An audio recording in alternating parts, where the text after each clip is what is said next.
Olá, meus queridos alunos, bem-vindos à situação de aprendizagem número 4, onde nós aprenderemos sobre alterar os movimentos. Lembrando vocês que esta situação de aprendizagem pertence ao curso de Física da primeira série da apostila volume 1, né? E pertence ao tema 2, que é quantidade de movimento linear, variação e conservação.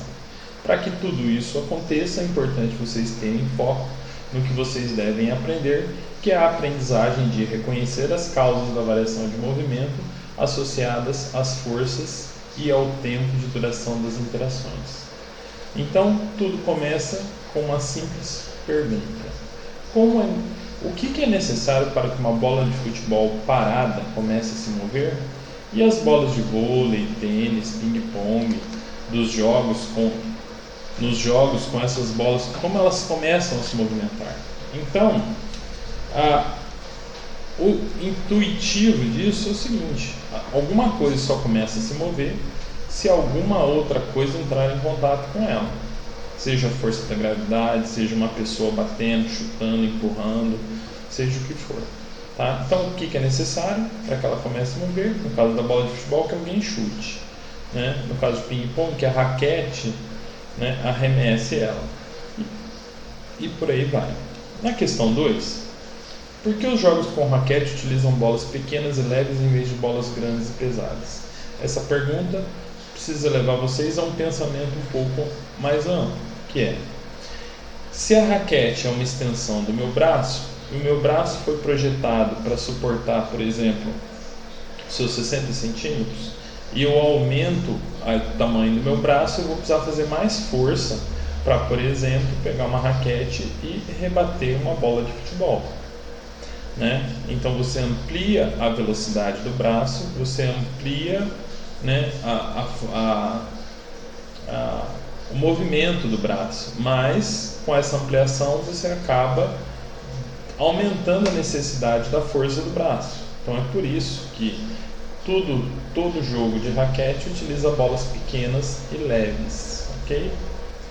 Questão 3. Como é possível, em um jogo de tênis, a bola chegar à velocidade de 180 km por hora, conforme indicam os medidores de velocidade utilizados no momento do saque do tenista em competições? É possível que o jogador seja tão rápido assim com os braços? Claro que não, né? Essa é uma pergunta a continuação da anterior. Então, o que acontece? A raquete nada mais é que uma extensão do seu braço. Então, se o jogador de tênis, na sua velocidade máxima do braço, ele consegue atingir lá no último dedo dele 100 km por hora, com uma raquete ele atinge 180, né, 160. Com uma raquete ele consegue atingir uma velocidade muito maior. Questão 4. O que é necessário para um veículo parado começar a se mover? Né? Se o veículo está parado, é necessário que alguém comece a fazer com que ele se mova. Geralmente é o motor do carro, que ao ser acionado, e o motorista, ao engatar a marcha e tirar o pé da embreagem, faz com que ele se mova. Na bicicleta é necessário que alguém monte na bicicleta e pedale ela. Num avião é necessário que o piloto acione a turbina, né? No barco que alguém acione o motor, né? Todos esses veículos começam a movimentar pelo mesmo processo? Não, né? No caso do veículo é motor, no caso de um avião é um jato, no caso do barco é uma hélice, né? No caso do veículo é um motor com pneu, com roda, com atrito no chão, né? A bicicleta depende da força mecânica, mas é um atrito do pneu com o chão também. O avião já depende só da força do ar, né? Que passa pela turbina, pela hélice para poder ser empurrado, né? E um barco? O barco ele precisa que a hélice empurre a água e assim o barco se movimente, né? Questão 5. Por que é mais fácil empurrar uma bicicleta do que empurrar um carro? Isso está relacionado com o seu atrito com o chão, mas principalmente devido ao seu peso. Um carro é muito mais pesado que uma bicicleta, e um ônibus muito mais pesado que um carro, e um caminhão mais pesado que um ônibus, né? Então depende do que? Do atrito dos pneus, né? Do veículo com o chão e do seu peso, da sua massa. Questão 6. O que é preciso para que um veículo com uma bicicleta faça uma curva modificando sua trajetória? e a direção do movimento. Bom, para que a trajetória se inicie, é necessário que quem esteja andando na bicicleta comece a virar o guidão, né? A hora que isso acontecer, se não tiver atrito da roda da bicicleta com o chão, ele não vai conseguir mudar a trajetória. Então é necessário que exista um atrito da roda da bicicleta com o chão. O mesmo ocorre com o carro. Com o avião é um pouco diferente, porque o que muda a trajetória é o vento que passa pela rabeta final do avião, né? Pelo rabo do avião, que a hora que ele vira o leme, né, do rabo do avião para um lado, o avião vai para o outro devido à alteração no sentido do ar que passa pelo avião. Mas todos dependem de alguma força externa.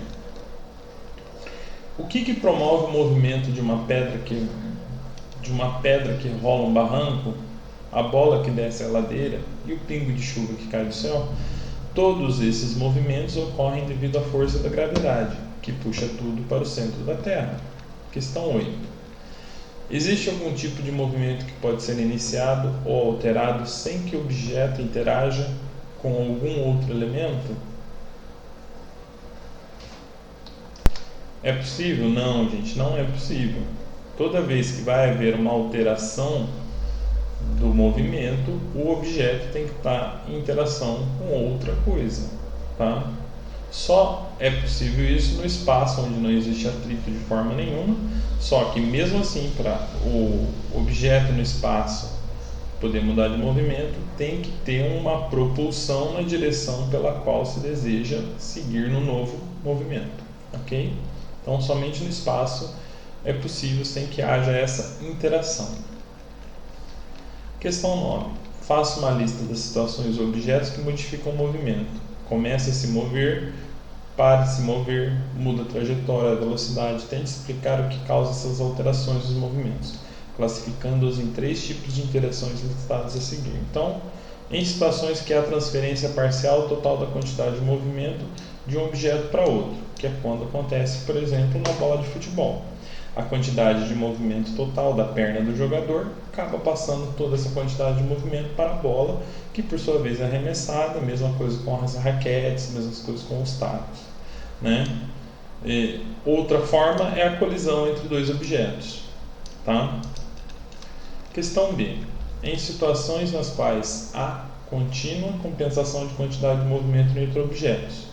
Um exemplo pode ser o avanço retilíneo de um foguete ao se expelir os gases resultantes da combustão de uma direção e sentido, movimenta-se na mesma direção em sentido contrário, né?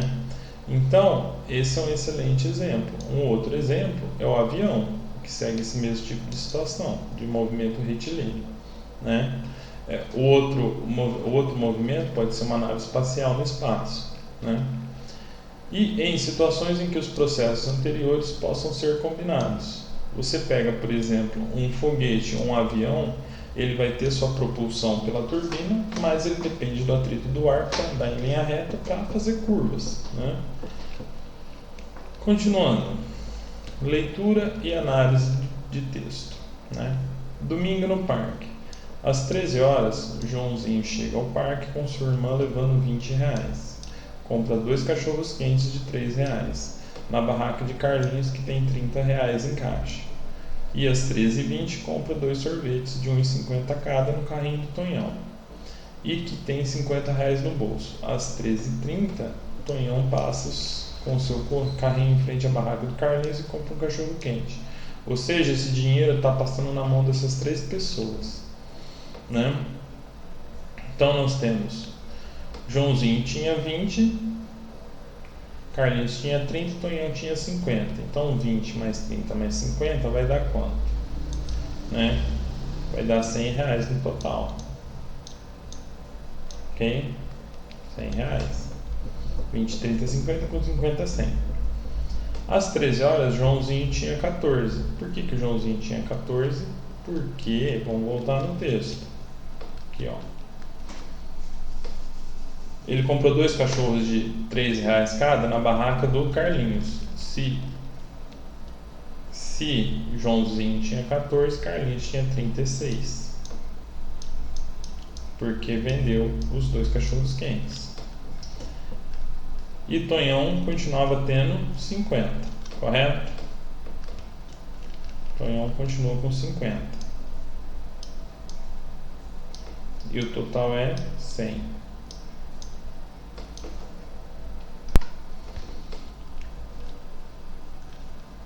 Às 13h20, o Joãozinho, às 13h20, ó, cachorro quente 3 cada na barra que tem R$30 em caixa, 30 mais 6, 36. Às 13h20, compra 2 sorvetes de R$1,50 cada, que somam R$3 no carrinho do Tonhão.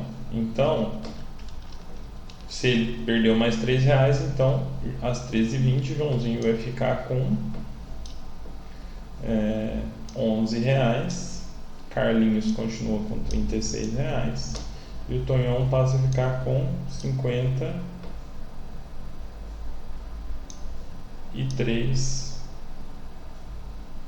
É isso? Somando tudo, tem que dar 100.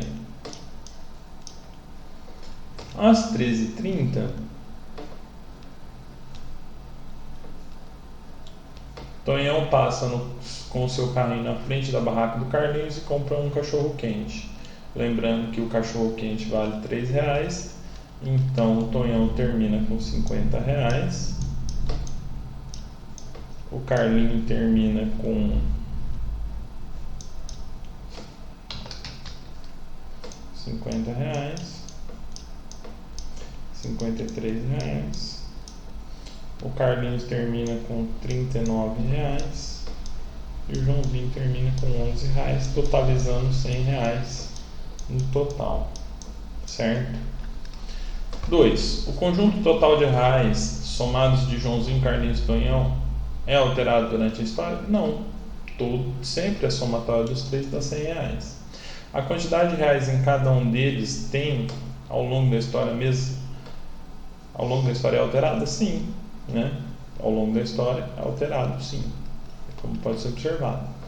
Joãozinho, Carlinhos e Tonhão podem ser considerados um sistema isolado, ou seja, um conjunto de pessoas que interagem somente entre si, já que não houve outras negociações das 13 às 13h30? Sim, os 3 aqui são sim um sistema considerado um sistema fechado, que todas as relações de comércio acontecem entre eles. Quinto, se ocorressem transações com outras pessoas, seus reais deveriam ser considerados desde o início para que a conservação continuasse válida? Sim. Se tivesse outras pessoas envolvidas, deveria ser considerado o dinheiro das outras pessoas para que fizesse parte do sistema. 6. Compare essa história com a conservação da quantidade de movimento. Qual que é a ideia aqui? Trazer uma situação real para mostrar para vocês que o movimento sempre se conserva. Aquilo que está parado tende a ficar parado e aquilo que está em movimento tende a ficar em movimento. Tá? Atenção! As fórmulas de produzir movimentos por transferência e por compensação mostram-nos que os movimentos nunca acontecem sozinhos, mas sempre em um conjunto. Assim são todos os movimentos que ocorrem na Terra, na água, no ar e em todo o universo. Isso pode parecer estranho, mas absolutamente toda a quantidade de movimento do universo se conserva. E aqui nós temos leitura e análise de texto, né? O movimento se conserva. Vocês devem fazer a leitura na íntegra desse material com bastante atenção, né? Para poder seguir com as questões aqui. Então, questão 1 da página 25 nós temos: por que um jogador de vôlei pode cair para trás ao defender uma cortada do adversário? Quando o adversário lança a cortada, essa bola, que tem uma massa, vem com uma velocidade, então ela tem uma inércia, tá? Uma quantidade de movimento.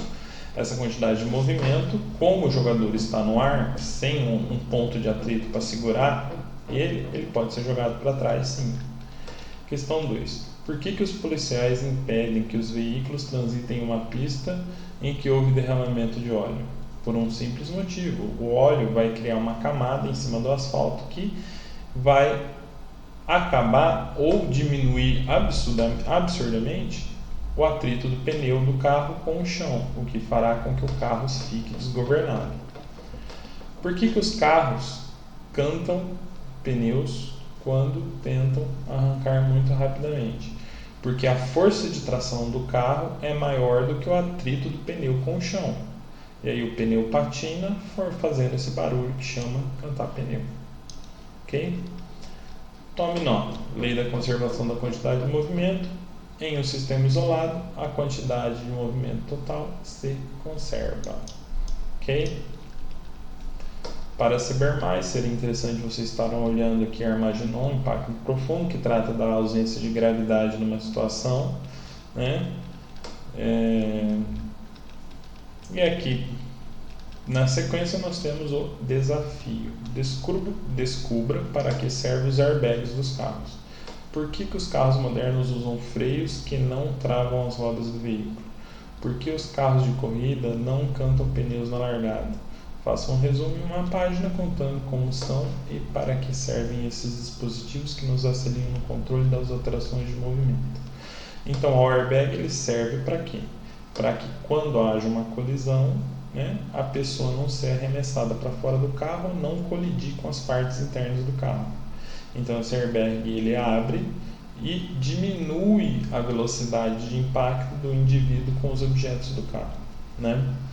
E os carros modernos usam freios que não travam, por quê? Porque depois que a roda trava e começa a patinar, ela perde o atrito com o chão e em vez dela parar, ela fica arrastando para uma distância muito maior, né? E os carros de corrida não cantam pneu porque seus pneus são feitos especificamente para terem a maior atração possível pelo chão.